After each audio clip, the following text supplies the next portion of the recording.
La DCED n'est pas un mouvement politique. Je tiens à le préciser. Il n'est pas un mouvement politique. Je suis moi engagé politiquement, mais le mouvement, lui, ne l'est pas. Et il s'y est de le noter. C'est une plateforme citoyenne où chaque Congolais peut apporter sa pierre à la reconstruction nationale. La DCDE est née d'un cri. Le cri d'une jeunesse qu'on a méprisée, qu'on a ignorée, qu'on a utilisée. Mais une jeunesse qui, aujourd'hui, se lève pour dire « Nous ne serons plus spectateurs du destin de notre pays ». Pour son leadership, ses talents et son exemple de cohésion nationale. J'insiste, de cohésion nationale. Conférence internationale de Goma.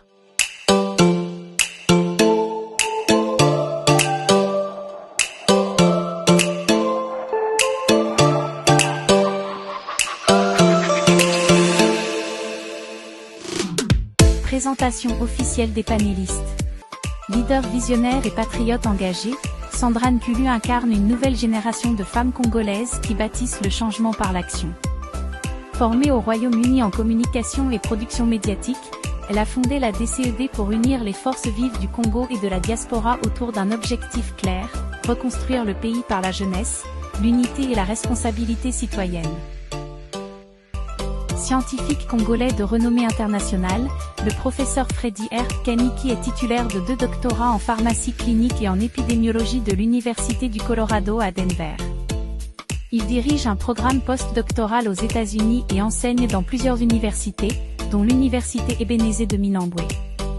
Défenseur engagé des communautés marginalisées, il œuvre activement pour la paix et la justice sociale à l'est du Congo. Théologien, universitaire et homme politique congolais, le professeur Simon-Pierre Iganagno incarne la convergence entre foi, éthique et engagement citoyen. Ancien député national et président de la Commission des droits de l'homme, il milite pour une gouvernance juste, humaine et spirituellement responsable. Économiste visionnaire et dirigeant de l'Autorité de régulation de l'économie, des finances et de l'assurance, AREFA, Cédric Fiema-Pinduyange incarne la nouvelle génération de technocrates congolais engagés pour la stabilité financière, la digitalisation des paiements et la souveraineté économique nationale. Son leadership repose sur une conviction simple, sans réforme structurelle et discipline économique, le développement reste un mirage. Diplômée en criminologie, sociologie et communication à Londres, Pamela CZ Mwamba est une communicatrice et psychologue engagée pour la valorisation du potentiel congolais et la promotion du dialogue interculturel. Femme de conviction, elle prône une approche humaine du développement par la parole, l'écoute et l'éducation citoyenne. Chercheur congolais basé au Canada, Isaac Nchokano étudie les dynamiques locales de résilience et de solidarité dans les provinces du Nord et du Sud Kivu. Coordinateur du Centre de recherche sur le conflit, CRC, à l'Université Saint-Paul d'Ottawa, il œuvre à relier sciences, terrain et reconstruction communautaire.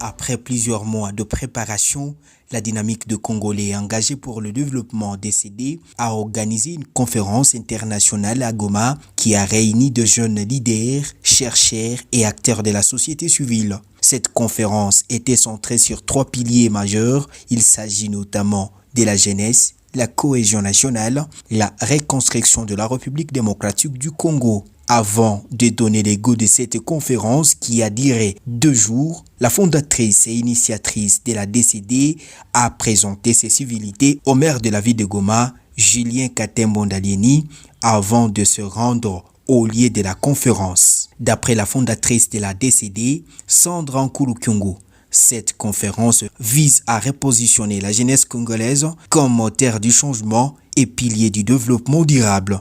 Il ajoute que cette initiative s'inscrit dans le sens de transformer la jeunesse pour une responsabilité collective visant une génération consciente pour bâtir un pays émergent et prospère. C'est de vous annoncer aujourd'hui que cette conférence internationale de Goma, qui va prendre 2 jours, aujourd'hui et demain, le 11 et 12 novembre 2025,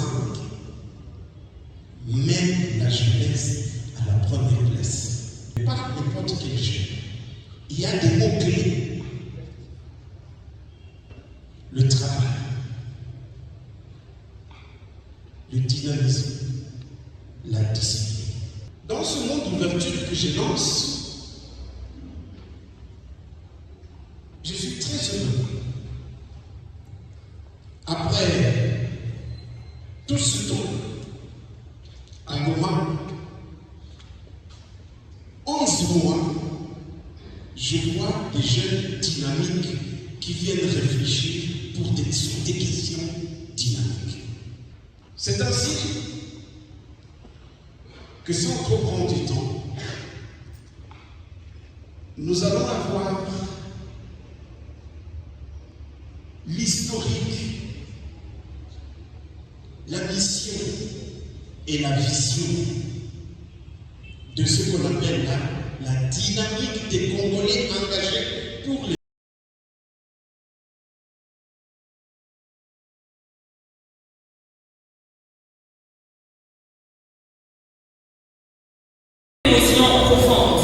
et une conviction renouvelée que je vous souhaite la bienvenue dans cette première conférence internationale de la DCED ici à Goma. La DCED n'est pas un mouvement politique. Je tiens à le préciser. Il n'est pas un mouvement politique. Je suis moi engagé politiquement, mais le mouvement, lui, ne l'est pas et il s'y est de le noter. C'est une plateforme citoyenne où chaque Congolais peut apporter sa pierre à la reconstruction nationale. Kivu ne doit plus être connu pour ses blessures, mais pour son leadership, ses talents, et son exemple de cohésion nationale. J'insiste, de cohésion nationale. Chers jeunes, vous avez le droit d'être fatigués, mais pas le droit d'abandonner. Vous avez le droit d'avoir peur, ce qui est normal, mais vous n'avez pas le droit de fuir devant la responsabilité historique qui vous incombe. Parce que ce pays vous appartient, il appartient à la jeunesse aussi.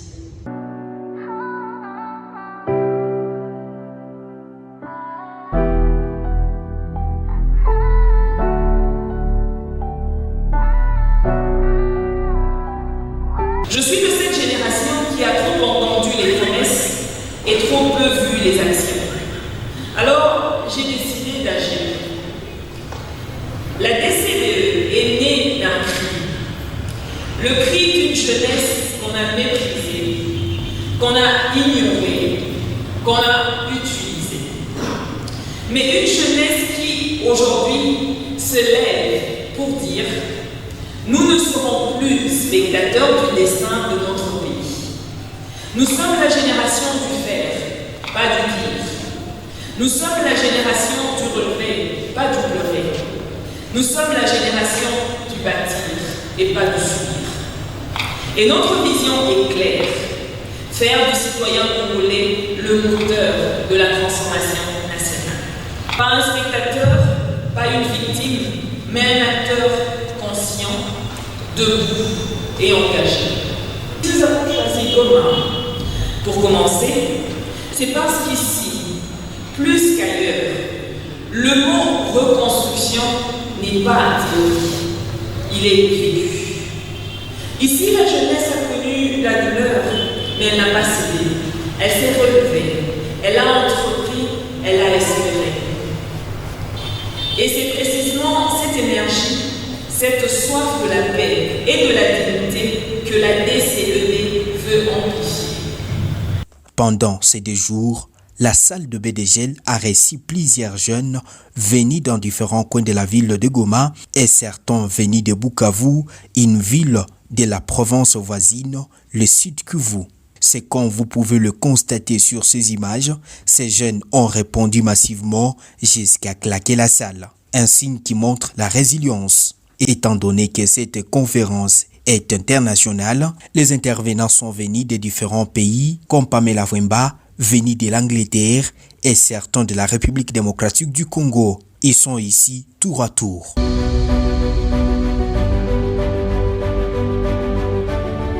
Si vous offrez un traumatisme, vous ressentez un large éventail d'émotions négatives, sentiments d'impuissance, de culpabilité, de honte, de tristesse. En prenant en considération toutes les réponses données en réalité, presque tout le monde ici présent a connu un traumatisme, y compris moi aussi. C'est là où je pose la question de savoir qui sommes-nous, qui est-ce, où on aille.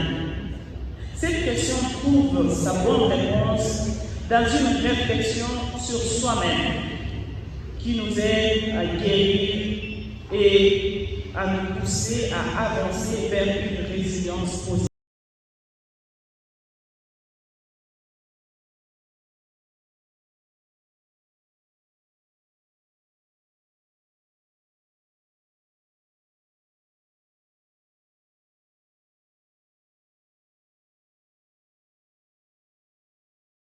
Été donné et que j'ai modifié un peu, c'était entreprendre dans l'adversité.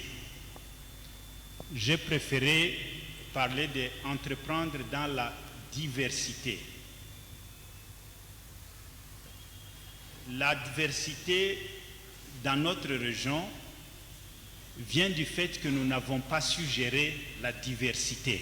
De ce fait, l'entrepreneuriat économique et même social des jeunes favorise la cohésion sociale, la réinsertion et l'inclusion, tout en réduisant les causes d'exclusion et de marginalisation qui sont souvent l'origine des conflits.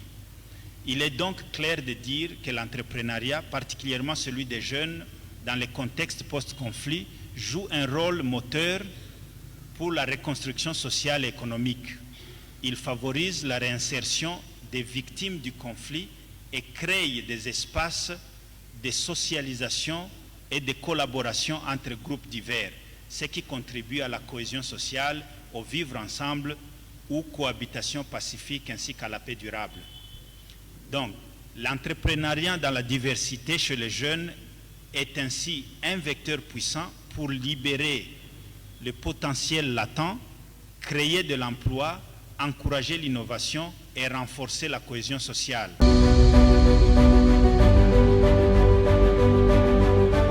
Nous vivons aujourd'hui n'est pas seulement une reconstruction, c'est encore une fois une renaissance économique. Et cette renaissance dépendra d'une seule force, une seule, la vôtre, celle de la jeunesse. Point 1, le réveil économique d'une génération. Nous vivons une époque où le monde change à une vitesse vertigineuse. Les richesses ne se mesurent plus seulement en or ou en minerais, mais bien plus en idées, en discipline, en capacité à innover. Et dans ce monde nouveau dans lequel nous sommes tous, la jeunesse du Nord Kivu, et je vais même ajouter du Sud Kivu, des Kivu, a une place prépondérante à prendre, non pas demain, mais maintenant. Vous avez une place à prendre maintenant. Nos montagnes, nos forêts, nos lacs, nos terres ne sont pas seulement des symboles. Ils sont en tout cas pour moi, et je l'espère pour vous, des leviers de richesse. La vraie ressource, toutefois, c'est vous. Ce sont vos mains, vos idées et avant toute chose, votre intelligence. Il ne suffit plus d'attendre que les opportunités viennent. Nous devons désormais aller les chercher. Nous devons créer les opportunités.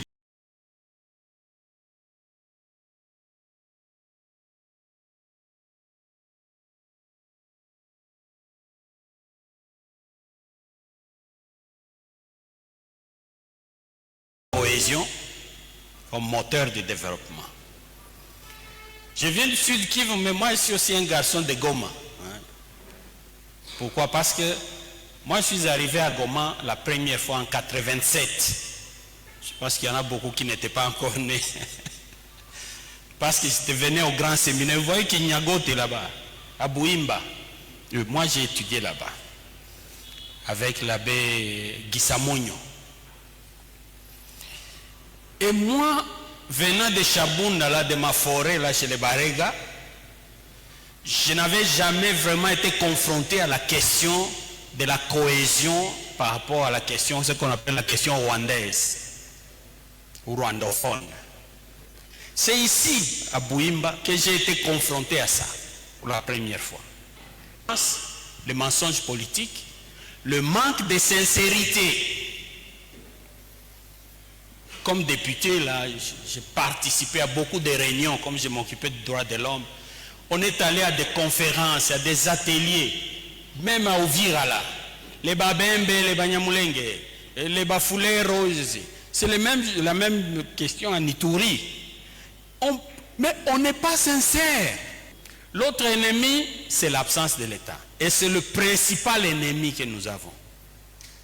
On peut passer 100 ans à dire c'est le Rwanda, c'est l'Ouganda, c'est faux. Notre problème ici, c'est l'absence de l'État. Il n'y a pas un État.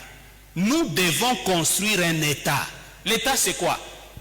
L'État n'a pas de sentiment. Non, l'État, non. Ce sont les lois. Je peux ne pas t'aimer. Si la loi me dit que je dois te rendre tel service, je le fais. Si la matière a été pertinente, des questions apparaissent. C'est ainsi que des participants ont beaucoup plus posé des questions et c'est là pour la compréhension. La question concerne Mme Sandra. Je voulais savoir à quoi se focalise l'intervention de la dynamique des Congolais engagés pour l'intervention. Merci beaucoup. Quand vous parlez de la résilience, elle a étudié la manière dont nous vivons, nous les jeunes, dans la province du Nord Kivu. Quelles sont les stratégies pratiques que vous pouvez nous proposer à adopter et déjà à passer à l'action pour contribuer au développement de notre chère ville de Goma? Donc, quelles sont les stratégies de résilience sur les plans socio-économiques, sur les plans scientifiques et sur les plans environnementaux et d'autres domaines? Merci beaucoup.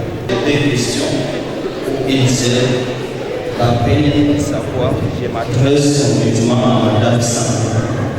La première question est de savoir comment la BCE pense concrètement accompagner la jeunesse de Goma qui est actuellement déchirée. Oui, moi c'est Christian Bodo et j'aurai deux questions. La première sera à Mme Sandra. Vous avez dit ici que vous êtes politique, mais vous avez créé cette plateforme qui est en politique. À long terme, il n'y aura pas vos influences personnelles politiques qui vont influencer l'idéologie de cette plateforme. La deuxième question, ça sera à Mme Pamela. Vous avez parlé de résilience et romantisme. Moi, je me dis, est-ce que cette résilience n'est pas un piège dans lequel on s'est mis depuis les 3 décennies? Parce que ça fait 30 ans que nous vivons, je peux dire, de guerre à guerre. Mais à chaque moment qu'il y a une situation, on nous parle toujours de résilience. Les jeunes de la ville de Goma ont pris des engagements lus par Mme Sandra Nkulu-Kyungu. Nous, jeunes, leaders, représentants des quartiers, organisations locales et acteurs de la société civile, sous la coordination de la dynamique des Congolais engagés pour le développement, DC2D, avons pris la décision de ne plus subir, mais agir. Au premier point, de la douleur à la résilience. Au cours de la première journée, nous avons écouté, partagé et compris qu'il n'existe pas de développement sans guérison intérieure. Grâce à l'intervention magistrale et inspirante de Mme Pamela Chesega, nous avons redonné sens à la notion de la résilience. Nous avons reconnu les douleurs, les pertes, les traumatismes subis par notre peuple, mais nous avons aussi choisi d'en faire des sources de leadership et de force morale. Nos blessures ne seront plus des prisons, mais des leçons. Nos cicatrices ne seront plus des faiblesses, mais des armes de reconstruction. De Kierecho à Ibi, de Nocho à Katino, de la jeunesse de Goma s'est levée pour dire « Nous refusons la fatalité, nous choisissons de transformer nos souffrances en lumière ». Au deuxième point, de la dépendance à la responsabilité. Sous la conduite de M. Cédric Fiema, nous avons réfléchi à la question essentielle de l'autonomie économique et de la discipline financière. Nous avons compris que la liberté du Congo passe aussi par la liberté financière de ses jeunes. Nous avons pris l'engagement de créer nos propres opportunités, promouvoir l'entrepreneuriat local, bâtir des coopératives et des associations productives et gérer nos ressources avec rigueur et éthique. La jeunesse congolaise n'attendra plus qu'on lui tende la main, elle tendra la sienne pour reconstruire. Au troisième point, la cohésion moteur du développement. La deuxième journée nous a permis de réfléchir avec le professeur Simon-Pierre Yamani sur le thème « Réduire les fractures, bâtir l'avenir, la cohésion moteur du développement ». Il nous a rappelé que le développement ne peut exister sans cohésion, sans unité et sans confiance mutuelle. Chaque fracture entre communautés, entre générations ou entre institutions affaiblit la nation. Et la jeunesse doit devenir le ciment de cette cohésion nouvelle, celle qui construit, prépare et rassemble. Au quatrième point, l'entrepreneuriat dans la diversité. Nous avons également été initiés par le docteur Kaniki lors de l'exposé « Entreprendre dans la diversité pour transformer la société ». Son message a rappelé à la jeunesse que la diversité n'est pas un obstacle, mais un test de grandeur. Les plus belles réussites sont souvent nées dans la douleur, dans le manque d'entendre, apprendre et entreprendre avec courage, même quand les conditions ne sont pas favorables. Après cette conférence, le participa s'est confié à la presse pour manifester leur joie à l'égard de la fondatrice et initiatrice Sandra Nkulu-Kyungu. À s'élever, à se construire et à devenir actrice du développement de notre province et de notre pays. Permettez-moi tout d'abord d'adresser nos sincères remerciements à Madame Sandra Nkulu, fondatrice de la DCD, votre mission, votre constance et votre amour pour la jeunesse de notre groupe ont ouvert des portes qui beaucoup pensaient fermées. Par votre leadership, nous avons montré qu'investir dans les jeunes, c'est investir dans la vie, la dignité et l'avenir. Grâce à votre engagement, nombreux parmi nous ont repris confiance à leur capacité pour commencer à rêver, à planifier, à se protéger dans l'avenir avec force et détermination. Exprimons également notre profonde reconnaissance à Coach Manel, directeur SDJ Development Training CETA. On a parlé de la cohésion et on a encouragé les jeunes à entreprendre dans la diversité et dans la résilience.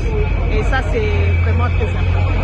Et on a fait un serment à la fin, les jeunes ont fait un serment. On ne doit pas attendre, on doit participer à la reconstruction dans la diversité et dans la résilience.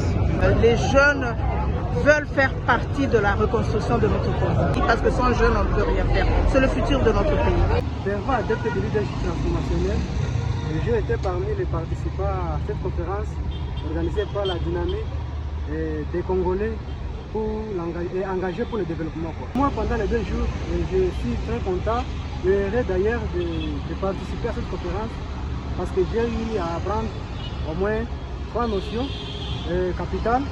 Premièrement, comme je suis adepte du leadership transformationnel, il y a un élément comme ça, parler de traumatisme, il y a aussi réinsertion, il y a aussi résilience, mais aussi à la fin il y a eu leadership. Donc le moment où on a transformé ces 3 premiers éléments en leadership, et c'est comme ça que ça existe dans le leadership.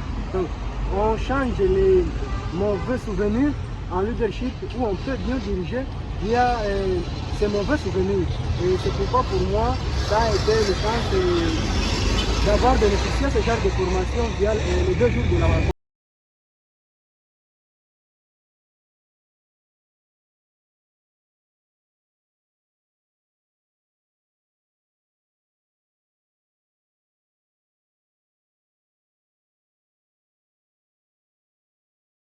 Étudiants de Goma sont très heureux d'avoir pris part à la conférence internationale tenue à Goma en date du 11 au 12 novembre 2025.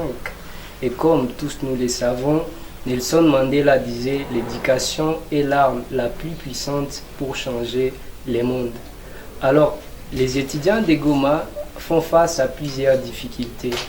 Et nous avions pris les fardeaux de tout un peuple, de tout un empire pour venir au-devant de vous et échanger. Ces moments qui sont rares à Goma, je pense depuis plusieurs moments, les étudiants font face à plusieurs défis, entre autres les traumatismes, mais aussi les manques d'espoir. Voilà pourquoi vous verrez un étudiant qui fait la faculté des droits ou de médecine, il est déjà MC, maître des cérémonies. Pourquoi? Il pense déjà qu'après les études, chez nous au Congo, il n'y a pas l'emploi. On a déjà cette présomption de se victimiser, pas totalement de se victimiser, mais aussi de la pauvreté. Quand on n'a pas de connaissances, on se dit on ne va pas faire telle faculté. On doit aller dans telle faculté parce que c'est là où il y a un oncle qui a peut-être une entreprise, ou soit il a là où vous placez dans l'avenir. En mettant en pratique la matière apprise, pour finir, les traumatismes et stress, des poèmes et chants composés sur place ont été de la partie sans relâche. L'infatigable Sandra Nkulu-Kyungu a accordé outre 2 jours des audiences pour recevoir un échange différents groupes en vue de les écouter et comprendre bien les problèmes de la communauté. Retenons que cette brave femme a promis parvenir les requêtes et recommandations aux concernés en vue de trouver gain de cause aux problèmes évoqués.